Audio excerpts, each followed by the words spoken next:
a taste of culture. So first, if you guys look at the guide, I want to make sure, because Susan's here, because her right-hand person is sick right now, Amanda Robinson of Common Market.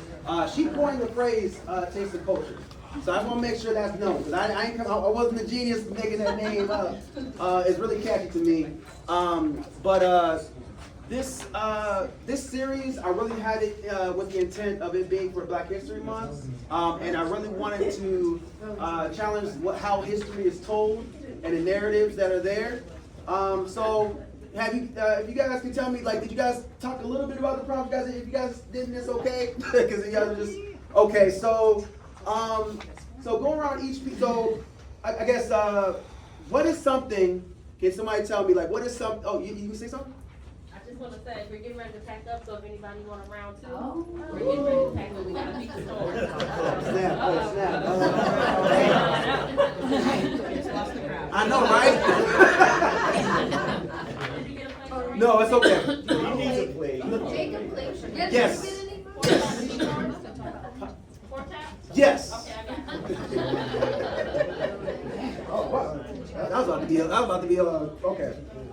Okay. So did anybody learn something from someone else? Like when you talk to somebody, if you guys raise your hand, but what about you? I mean, I'm going to say we have our AP African American history teacher right here in the back, and giving us some stories. Wilson, I know, right? But everybody should know Chagos, right? But also talking to us about Lonnie Johnson and Mattel and how all of this came to be, and he got no credit for the Super Soaker, for the slip and slide. And I will let him take the lead from Ron. Oh, yeah. Into the fire, baby, into the fire. Toy manufacturers to be able to get his money. Behind Rhonda is Marion Croak. So Zoom and Google, like the VOIP, she established the framework for that. So she's one of two women in the Inventors Hall of Fame, and so. That like Zoom wouldn't be Zoom without her. Like so she's actually like a VP of Google right now. She's 70 years old, but like you don't really hear about her. But I wanted to highlight people that are alive as well. And even behind, is it Chris? Yes. Yeah, behind Chris, Robert F. Smith. I don't know if you guys know. That individual, see, he's a billionaire, and it's not off entertainment. You know, right? So that's a big publication where the mom requested an open casket after what happened to her son, and so I basically had a different color interpretation of things, because you see in the photo, even though it's black and white, you see the skin discoloration already from that.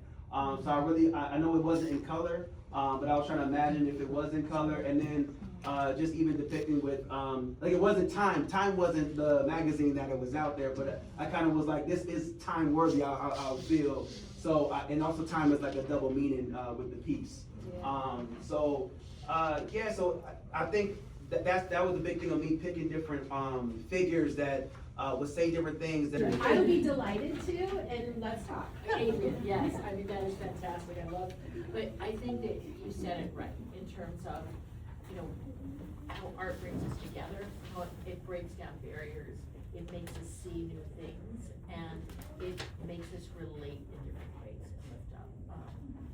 And so, Troy, thank you for inviting me here, but I have to say kudos to you because, you know, this is Black History Month, and it's really about uplifting, I think, our history, but culture, our business, our art, our ideas, and who we are as a community, but how we approach each other and knock down boundaries and facilitate understanding. And if you think about art and music, I mean, it's why the State Department or so many different, you know, places around the world, when you go internationally, they often try and do it through art and music because it is a common emotional place that really bonds us in ways that we don't even know how to articulate. I wish I were more artistic, but I love art. Well, I love art. I had an art history. I am not. It was always like, oh, that's April's art. But it is, I think, it is part of your soul. And I can see it. So I just have to say, first, to Natasha and Tammy, who are here someplace. Natasha and Tammy. I'm right here. Okay, I mean, I was here for the opening, but it, you know, I've come back a couple of times, but it just keeps getting better and better, and how it works. Frederick is a very special place. I keep threatening to move here, because I think it is just, this community is so in step with each other, but it really cultivates through its, you know, when you think of all the music festivals and through all of the art that you have, but the community that is here is actually something really special. In fact, across the whole 6th district, I would say across this whole state, you would not find a community like this with so many different parts of the community that come together and lift up. But this is really about you and how you have, you know, taken your vision, and, you know, what is really incredible is the story within each of them, and the more you study, which, I didn't hear which this was. Oh, that's Toni Morrison. Oh, Toni Morrison. So the reason why I have her in the inmate's suit, it's almost because her books are banned. Like, Right. Beloved, she's a Pulitzer Prize winner, but yet in this current climate, her books are being banned I love that. along with a lot of other African American authors. So this is called Beloved and Banned, and it's just like you see the pencil, like it's like a weapon, right? Like, you know, back then, you know, there was the time that reading and writing was illegal, so for Black people. So it's interesting that it's like, you know, I want to see authors be in a situation where they're banned, almost like if they're like locked up or something. But like that's why I kind of have that prompt of like, yes, have you ever read a book that you were told not to read? So yes, these are not in our schools. I wanted to bring that to attention as well. Well, congratulations. So I just want to say to you and to all the people that makes this happen, and I should say Chef Sommer. Chef Sommer. Yeah. Chef Sommer, thank you. Chef Sommer. But, you know, I would just say to everyone here in the room that it is so important to come together to support our arts and to support this space. I mean, it's going to be something, one of my congressional priorities is actually to support the arts, to support places like this, because they are community builders, they help in education, and the sad part is as you see, and I don't mean to, I'm here in my official role, so it's not supposed to be political, but if you see what is happening to our Kennedy Center, if you see what is happening to all of the cuts for our nonprofits and for art around the country, I think that it is a crazy time across the national landscape. We will get through it. But I think that going back to our neighbors, to our communities, to our state level, and really kind of putting our arms around it, which is why I'm trying to do community convenings and county convenings in every single county, so that that those within each kind of community can find the best way to leverage resources and to do more with less. But we definitely never can lose funding for our arts and support for our arts, because that is the heart and soul and the fabric of who we are. But you are an entrepreneur, you are an idea leader, you are an artist, and like, you kind of epitomize what this month means, and I'm just really proud to meet you, and I can't wait to spend more time. So thank you all for, and know that there is, I'm going to hang up the painting that he did for me.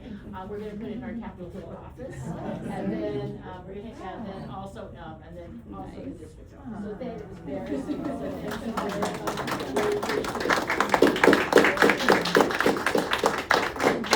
Thank you all for coming out today to support Taurean and to support this gallery space. Before humans spoke to one another and developed a language to communicate, we used art. We used art to talk to one another, and those drawings have lasted for millennia. And I think that says something really powerful about imagery. And one of the things that I really love about what you've done, and I've been to a couple of different activities with you here at FCC, at another event that you did, was bringing art and music and food together in one space, is art for Taurean. And I don't think art should be this is the way art should be for everyone it's alive. It's not a thing that you hang as a decoration, but it is something that is intended to provoke and inspire and create dialogue and conversation and to bridge a gap. Even if we don't love all of the same things, even if we don't agree with all of the messages, the art itself becomes an opportunity to have a conversation that otherwise might never happen. And I was lucky enough to be born into a white middle-class family in Frederick. And so for me, when I look around a room like this and look at the art that Taurean has created, it opens my eyes and it opens my heart and it opens my soul to a perspective that I cannot understand from a lived experience, but I can see in the art where empathy is required to understand that not everyone has had the same opportunities. Not everyone started in the same place. Not everybody was given the same initial steps. And our job, and I think this is another thing about this art that's really powerful, is to remind us that we can never stop working towards making the progress that we have to make the community a better place. And so as we celebrate Black History Month, take the shortest month out of the year, and we use it to celebrate American history. American history in a way that we don't recognize at any other time over the course of the year. We don't talk about American history the same way we talk about American history during the month of February, because it's really important for us to recognize and share and understand and have those conversations. And I really appreciate that what you have done in putting this art together and creating these prompts is to start those conversations and to ensure that it's not just a picture that you're hanging on a wall, it's a story that will transform communities, and it's a story that can get passed down generation to generation to generation, and hopefully create a better understanding and a better awareness in communities, not just in Frederick. We're so lucky that you're doing this for us here. It is a message, as others have said, that we need to take out to the world. And so thank you so much for what you do. It's a pleasure to celebrate Black History Month with you and to share in this wonderful contribution that you've made to our community. So thank you.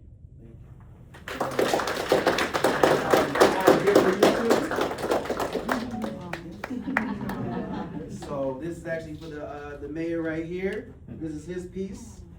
So I just want to thank you, because you didn't have to come out to some of the engagements that the other event that he came out to, actually teach a class. So I partnered with Hood College. I have a youth art class, and some of the students are here. So we got 3 over there, right there. So the mayor, you came out to our exhibition, and these students have been working, building their voices, and we actually have one coming up on the 14th of this month, same spot, Blue Elephant, yes.